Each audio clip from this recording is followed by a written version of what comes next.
I do love that solo. The solo is part of our intro and outro music. Holy cow.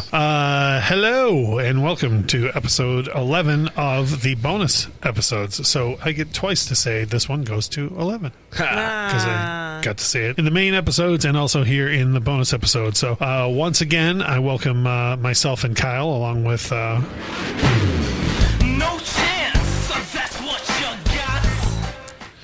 got. She has a body part the size of grapefruits. It's Michelle. And she is here to help us with the deciphering. That makes it sound like something else is the size of grapefruits. Hey, I just am leaving it out there. Chesticles. Holy cow.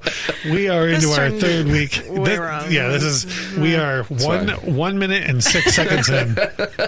And we're already off the rails. This is the third week of new matchups and the new format, and the new winners are now decided by the Facebook page. Last week was Metallica versus Led Zeppelin. Metallica, the Black Album, which came out in 1991, versus Led Zeppelin's fourth record, which came out in 1971. What's weird about this is Led Zeppelin won that round, which, like, by a landslide. Well, by a landslide, but not really. If you just look at the polls, it was like 28-4, right, or something like that. But if you look at everybody's comments, it was like that everybody felt the same way that I did. It was like I think if I would have chose a different Metallica album, it would have won.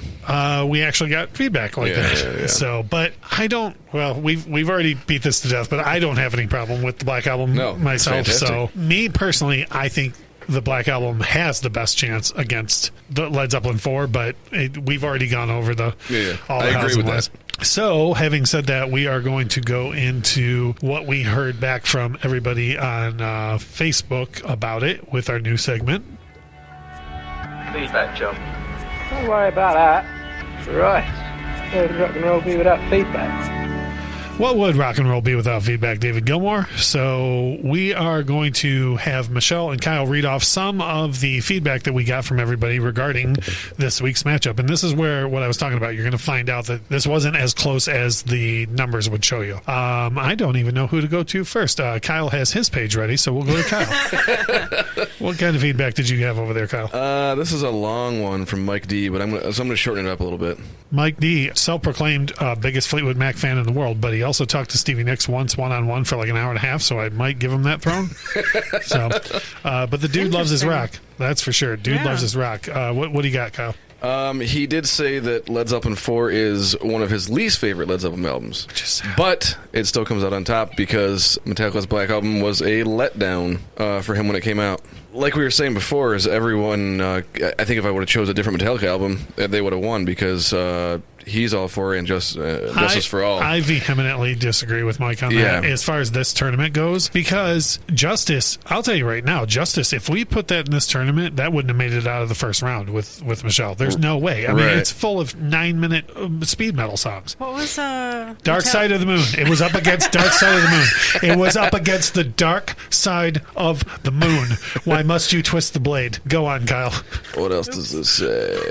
He also mentions about how I always say when I vote for something that good memories can be triggered by something, well, so can bad memories. So, and I feel like Led Zeppelin 4 has that so much in its favor. Yeah. Like, nobody has a bad memory associated with Led Zeppelin 4. Like, nobody. It's usually Led Zeppelin 4 stories are, I got high and... Yeah, I would say like a lot of Metallica stories are like, we broke up and I went and blasted this album. That's probably 100% accurate. You're correct about the Led Zeppelin. Let's see what else we got. Joe H. said it was not an easy call for him because he likes both albums. He'd be more likely to listen to the Black Album if both were sitting there. I agree. Yes. He's one. I think he ends up voting for the Black Album, right? Yeah, yep. So it says, but that's mostly because it's been so long since I've listened to the whole Led Zeppelin album.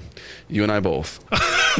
It's been at least 4 weeks for you. Yes. He did say he would take Metallica, but it's based on bias more than anything else. Yeah, just that he hasn't listened to Led Zeppelin in forever. But also, somewhere in here, there's some feedback being like, well, I own one and not the other. Yeah. And that's the same thing. Like, if you haven't listened to Led Zeppelin 4 in so long and you've listened to the Black Album more recently, then you probably like the Black Album more. You know? I have Jamie P., who gives a novel here, which I love, because I love to hear the reasoning reasoning behind people's votes. His feedback has been stellar. I know. So far. He's a great guy. And he goes on, he just, from top to bottom, if you get a chance, just go look at it on our Facebook page. But he gives a very good analysis of the way the album is put out for Led Zeppelin, the song choices and where the sides turn over. And the whole thing is just amazing. But he does say that in the end, that the reason he's voting for Led Zeppelin 4 is because in addition to all the other things, is because that's the album he ultimately owns on vinyl. And he does not own the Black Album. But he also says that there's too many stinkers on the Black Album. So, and I'm not at all trying. I'm still not trying to insult the Black Album, but there are stinkers on the Black Album. But I gave what I think is the reason for that, though. I think it's a victim of the time. Yeah. Like I think when Bob Rock and Elektra, I think they were on Elektra at the time, record label. They were probably like, no, a CD holds 74 minutes, and give us as close to that as possible. You know, right. And sometimes you're going to get some stinkers out of that. A friend of the show, Joe, actually referenced that post by Jamie in his post. He totally did. Yeah, he chose Led Zeppelin over Metallica, but not by much. He said Jimmy Porter summed it up, my thoughts almost exactly, although I would disagree that the filler on the Black Album is far from the worst Metallica has to offer, and he says, see Death Magnetic. And I couldn't agree more. See Death Magnetic and or Saint Anger. Yes, both of those. What else you got, Michelle? I have Dara. Yep. Dara D. Dara knows her way around some music, so sounds like it. She definitely votes for Led Zeppelin as well. But she said that if it was a choice between Led Zeppelin 4 and Kill 'Em All, Master of Puppets, or And Justice for All, she'd be very torn. But since it's the Black Album, she votes for Led Zeppelin 4. And the thing I would say to Dara is that we have to remember that we had to play to our audience to a certain extent. With this, like, who, me? No, and I'm being totally serious. For example, myself, I would have entered Bad or History way before Thriller in an album tournament. Right. Okay, but because I know that you want to be starting something, Billie Jean, Human Nature, PYT. Yeah. PYT is one of my least favorite Michael Jackson tracks, but I know you love it. So I also assume that most people out of all the Metallica albums have heard the Black Album. It's like the one that they would recognize songs off of. So for sure. But I'll tell you this: if we would, I think "And Justice for All" is the single greatest metal record ever made in the history of the world, and she would have made it through part of Blackened. Yeah. And been like, I'm not listening to the rest of this. She barely made it through the one we made her listen to. Yeah, the whole rest of the tournament would have been like, well, it's just me and Kyle because Michelle isn't going to be here for it. So I don't know. Who's up? Michelle, you got some more feedback?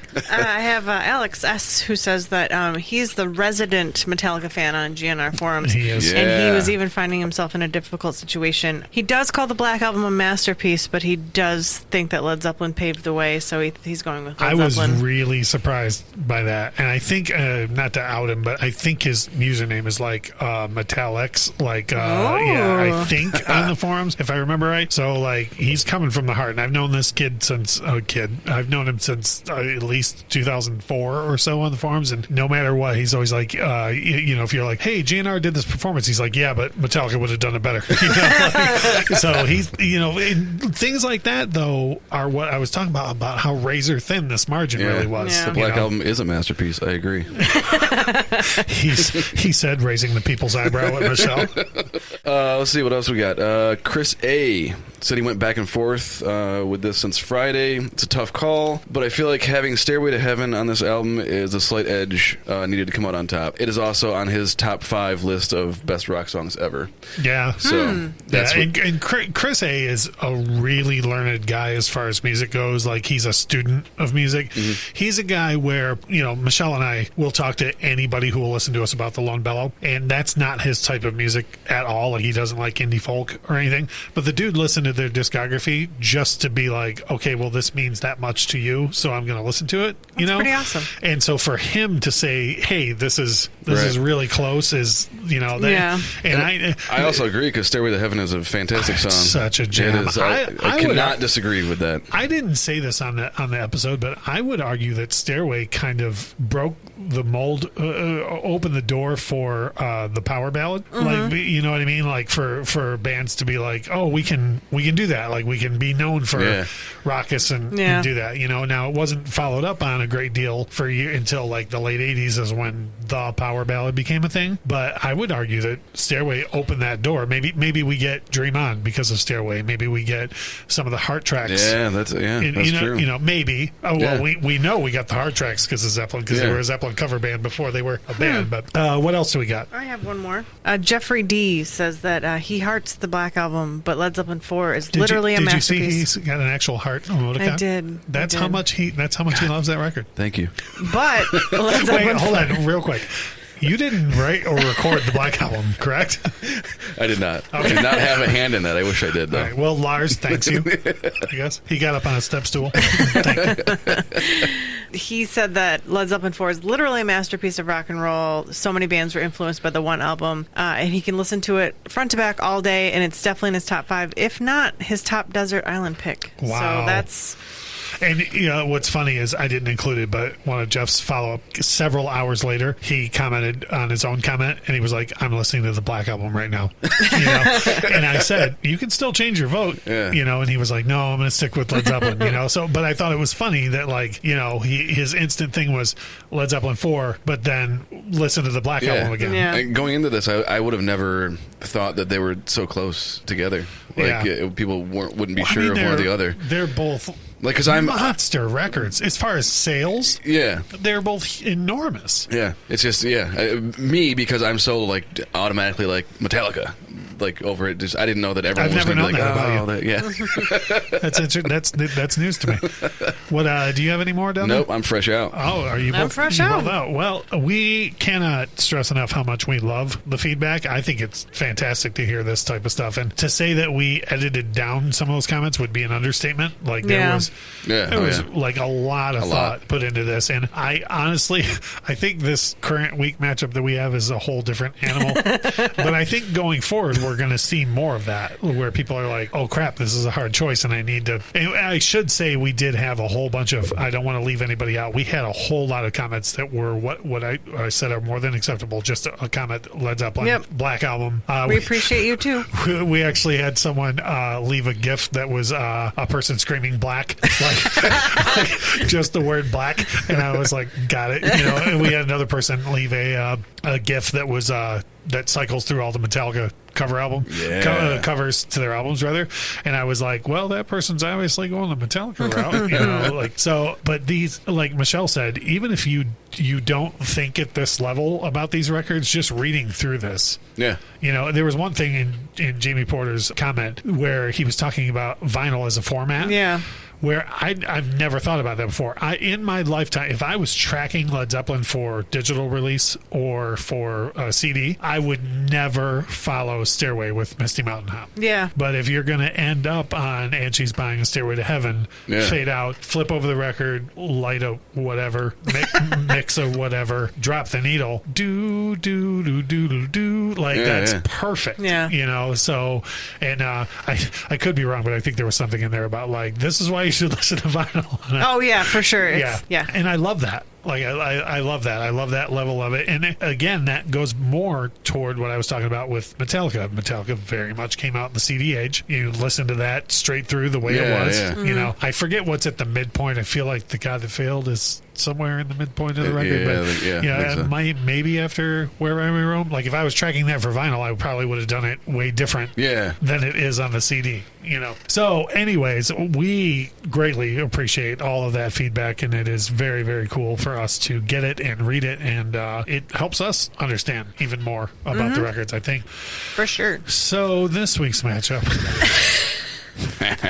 If you go to the internet and you type "It's a Whole Thing," going forward, this episode of this show is gonna come up. Yeah. So this week's matchup is Dermot Kennedy with his debut record, right? Yep. Dermot Kennedy with his debut record, Without Fear, which knocked out this completely terrible record by the Beach Boys called Pet Sounds, versus Pearl Jam 10, which knocked out the Weeknd Trilogy, which is interesting because we have 4 records involved involved here, and only one of them is not a debut album. Yeah. The other three were. But Dermot Kennedy apparently pulled out the world's greatest debut record in the history of the game since he knocked out Pet Sounds. So we are going to take a quick break, and we will be back to talk about our thoughts on Dermot Kennedy, Without Fear. Probably the greatest record ever recorded, I would assume. Yeah. It's definitely better than Pet Sounds. We'll be back in a minute. Hey, I'm Pantsless Aaron. This is Stevie. And I'm Augie. And we are BFYTW, a podcast all about playing games and having fun. Our games are usually based on British panel shows and game shows, but we'll play anything that captures our attention and imagination. Why? It's right there in the title. You'll never guess what the F stands for. Once upon a time. Boring. It was the best of times. It was the worst. You got that right. What's your problem? We want new stories. Hi, it's Frankie. And Garrett. And we host the Ever Trending Story, a weekly podcast where we bring to life a fictional story created by our own minds and some of the hottest, craziest trends from the internet. Find us wherever you download podcasts, and be sure to join the fun on social media at EverTrendingPod.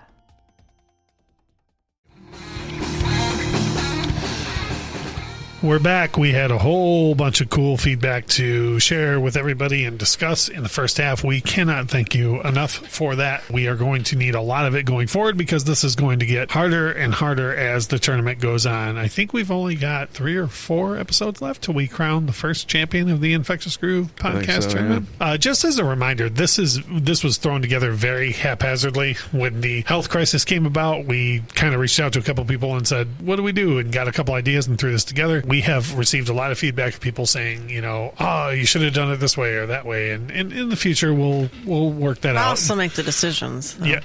Do what? I said I'm still going to make the decisions. I don't think so. I'm going to doubt that. But in any case, people like it. No. Do you know what the internet is? Have you read it recently? What on the internet? Yeah, where there's a reason why we just discussed everyone's thoughts on records, because no one liked yours at all. That's not Speaking true. of no one liking your opinions on records, this week's matchup is Dermot Kennedy's debut record, Without Fear, versus Pearl Jam's debut record, 10. And this is another one where I might have entered, no, I know for sure, I would have entered Pearl Jam's best record, inarguably, Yield, their 5th record in the tournament, but I didn't because I figured 10 would fare better with our judge, and it ended up faring better with our judge. And we know that Without Fear definitely fared well with our judge because it knocked out that POS record that I had the nerve to put into a tournament. I don't know why you would do that. I have no idea why I entered that record. That and Dark Side of the Moon and Appetite for Destruction. Yeah, what was I even thinking? And See, this is really on you. See, and again, with Appetite for Destruction, I would have entered Chinese Democracy. Oh, I bet I would have passed just on Better Alone. Damn it. Anyways, hindsight. My bad, dog. Damn. Anyway, so let's go to our votes, apparently. Somebody's got somewhere to be. We'll go to our votes. Now, this one I said last week I thought would be interesting for you because you very much like Pearl Jam 10. Kyle, I just realized I'm gesturing and no one can see that. So I'm going to say Kyle. We're 20-something episodes in and you're just not realizing that? No. I say when I do the editing, I know that I say Michelle or Kyle, and just now I was absolutely not. Yeah, he was not saying it. He was just gesturing. Yep, just gesturing towards you. But for me, I thought that this would be interesting for you. I might be about to be proved completely wrong. But for you, if you're picking, again, both albums are laying on the table, Without Fear and Pearl Jam 10, which one are you picking up? I have an explanation.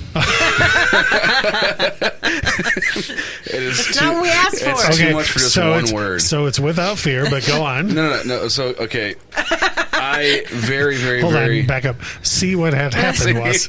I very, very, very, very, very, very, very much love Without Fear. And I become that crazy person in the car you see at the stoplight, like singing along with the songs if I play that in my car. Mm-hmm. But I absolutely cannot disrespect Eddie Vedder like that.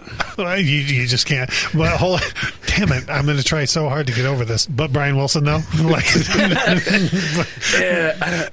have more of a connection to Eddie Vedder than I do Brian Wilson. No, and this is why I said I thought this was going to be Harvey. 10 is a freaking masterpiece. Yep. First album, 10th album, it's a freaking masterpiece. Yeah. It really is. Now, what is it that makes one better for you than the other? Is it a memory thing, or? Yeah, as much as great of a record Without Fear is, I have more of a connection to 10 because of my past, listening to it over and over and over again when I was younger. In the end, if they were both laying on the table right now, we could blast either one. Your first choice is going to be I would Without Fear is very much my singing at the top of my lungs in my car jam CD. But if you had both records on the table right now, I'd probably pick Pearl Jam. But Pearl Jam is the same way, though. Yeah, You know what I mean? Like, who amongst us can't scream out to almost every song on that record? Yeah, that's true. Even the ones you don't understand what the hell Eddie's talking about. You're just like I think it's the second verse to Even Flow. Backseat lover on a Saturday morning. That's once, actually. Yeah. But, as soon as he gets back out of Backseat Lover on a Saturday morning, I'm like, but,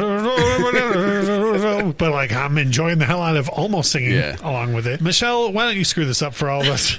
We were having a moment just now, and what is your choice between the two? Dermot Kennedy. Of course it is. You are going to get your hopes and dreams so dashed this week. For me, here's why I will pick Pearl Jam 10 over Dermot Kennedy every day of the week. and twice on Sunday.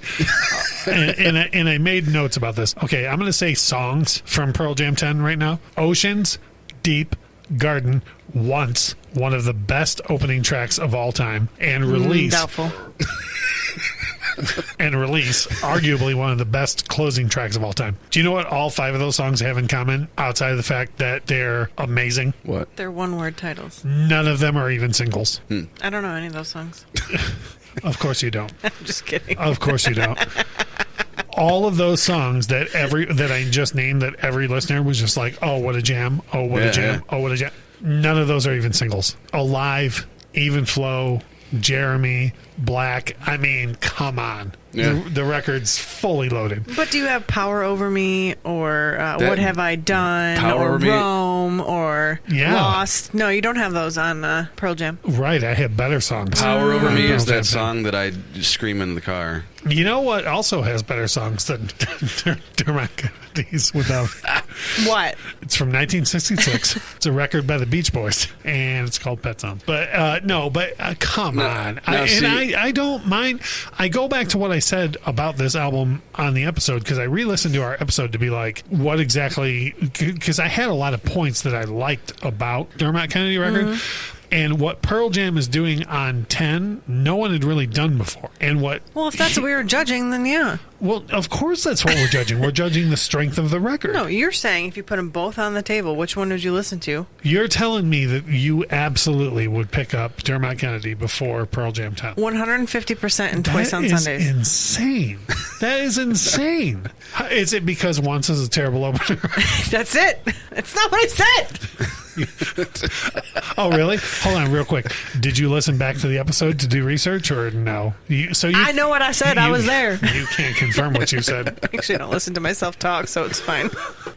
So I just between these two records, man, and I'm still not discounting Dermot Kennedy's record. It's a good album. Sounds like you are. I'm not, though. And I wasn't in the Pet Sounds episode either. Like, I really, really love that Dermot Kennedy record, but there's just, like, when we were in Seattle and we went to the Mopop Museum there, and they had the whole big spread of all the Pearl Jam stuff, I was just, like, staring at like, his lyric books, just staring like, oh my God, like, Eddie Vedder wrote that right there. And I was like, is this R.E.M.? I just watched, yeah, of course you were. I just watched, we've talked about this before, Rick Beato has a series of videos on YouTube called What Makes This Song Great. Mm-hmm. And like 2 days ago, he put one out about the song Black on Pearl Jam 10. Mm-hmm. Monster cut, right? And Eddie Vedder wrote the lyrics. I learned this in the Rick Beato video. He wrote the lyrics of that song while he was still working as a gas station attendant in San Diego. And they got hold of him and sent the demo tracks to him.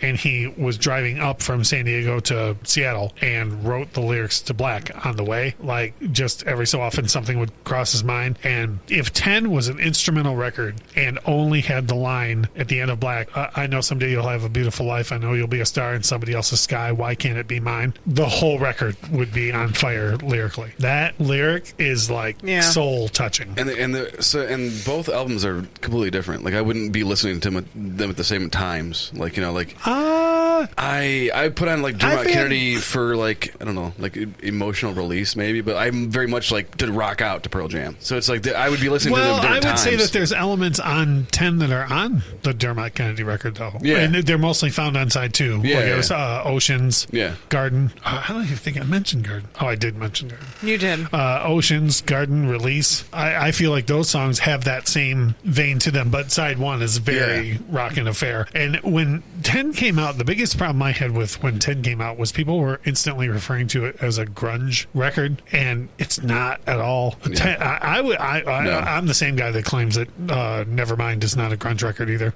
I just don't. I think In Utero is a grunge record. I think Vitalogy is a grunge record. But if you look at what grunge is supposed to be, Soundgarden, Alice in Chains, that is not what you find when you listen to 10. That's true. 10 is a very straightforward rock record. I wouldn't say it was grunge, no. God bless Mike McCready and Stone Gossard. Their guitar work on this record is just stunning. So your vote was for Dermot Kennedy then?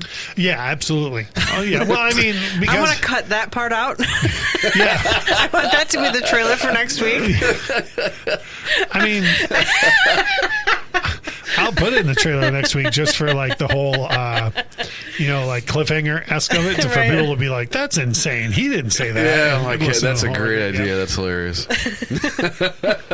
So I like I said last week, I felt that coming into this, you were going to feel that way. I mean, it's a hard choice to make. It is, because I enjoy both of them very much. And it doesn't surprise me, and I don't mean that it doesn't surprise me that you said that, but you very much like Mumford, and you very much like David Gray, and that's what Dermot Kennedy is doing. But for me, no one had done what Pearl Jam did before on 10. Yeah. No one had done that. Alice in Chains had done Facelift. They had done the introduction to grunge. Mm-hmm. Soundgarden had done Bad Motorfinger. The introduction to grunge was laid out there. Yeah. Everybody from Eddie Ford had done a huge solo, right? Right. Pearl Jam literally did it all on one record, and it was their debut record. Yeah. So, and there's a lot of firsts on there too. There's a lot, Pearl Jam has their sound, and it's founded on that record, and then it builds from there up till their fifth record. Then everything after their fifth record is garbage. And their fourth record is garbage too. I'm talking to you, friend of the show, Joe.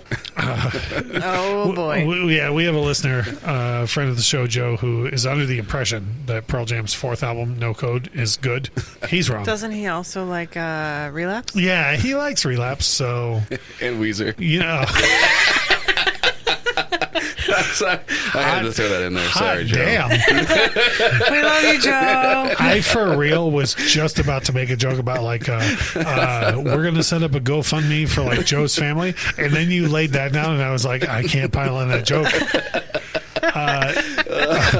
I'm certain I'll get a text from him after I say this to him. There is a Weezer record that he played for me that I like, and I can never remember what it is. So that's how much you liked it. No, but it's good enough to where I keep being like, I'm gonna buy that Weezer record, and then I don't ever buy the Weezer record. Tell me again. Okay, so it's okay. Let me put it this way. You both like John Mayer. Mm-hmm. Continuum, yes. Fantastic John Mayer record, right? I was also in that area with friend of the show Joe, where I kept being like, I keep meaning to buy Continuum, and then he bought it for me for my birthday, so problem solved. So I need to come up with a reason why he should buy me the Weezer record. Yeah, that's how this works. He does just like gifting records, so I know you might just end up with it. Yeah, what did he give you recently? Tough Day in the Family. You damn right he did. No Way Out. Yeah. Am I next? Or? As heard about on the show. Yes. Talking about it on the show. So that's where we're at now. We have from us, holy cow, we have 2 votes for Sanity with Pearl Jam, 2 votes for Pearl Jam 10, and 1 vote from Michelle for Dermot Kennedy. I feel like at this point, this is your stubbornness kicking in. You're just digging your heels in. You're telling me that Black by Pearl Jam is not any better than every song on that record. Just that. I will put that one song up against that whole record. No, it's not. She had no emotion whatsoever when we went and saw that Pearl Jam stuff, so I believe her. She didn't care at all. I mean, yeah, but she doesn't have any emotion for it. Brian Wilson had a mental breakdown and recovery and wrote about it. Yeah. In luscious harmonies and orchestrations and putting his soul out there, and she was like, nope. So I'm not surprised at all by the lack of emotion shown. It doesn't do anything for me. What, emotion? That too. That and Pearl Jam. Yeah.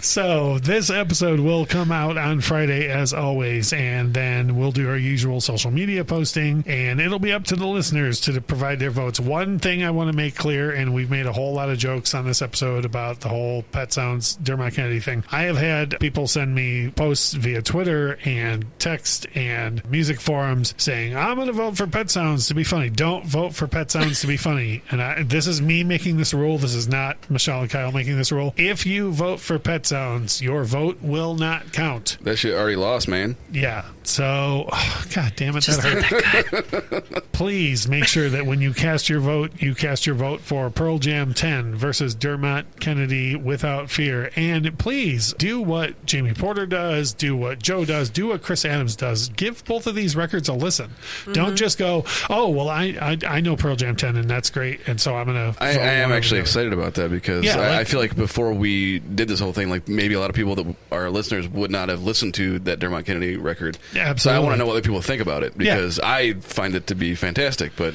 no, and damn it, I do too. Yeah. No, you do not. I do. When it's not going against the greatest record ever made, I find it to be fantastic. We went into not the greatest record ever made. It absolutely is. And come forward to your mic when you're going to... When I'm going to yell at you?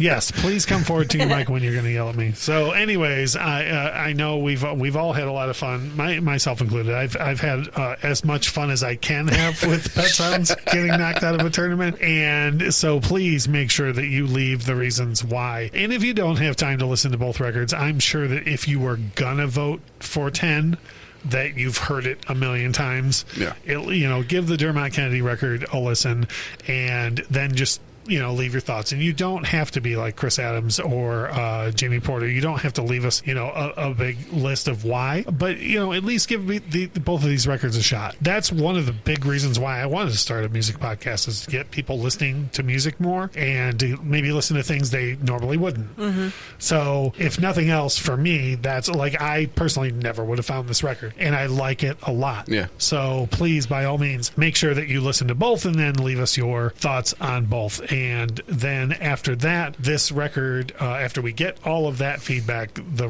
winning record from this tournament will move on. And next week, I don't envy anybody outside of myself in this one because I already have my winner between these two. And the next week's matchup, holy cow, is Michael Jackson's Thriller versus Prince and the Revolution's Purple Rain. Ooh.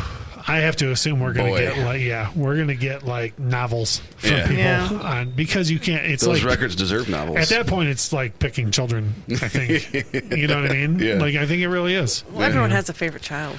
Yeah. I know between these two, I have a favorite child. Mm-hmm. So we greatly appreciate all the feedback. Make sure that you listen to Dermot Kennedy Without Fear, Pearl Jam 10, and then get ready for next week after you leave your feedback on the Facebook page.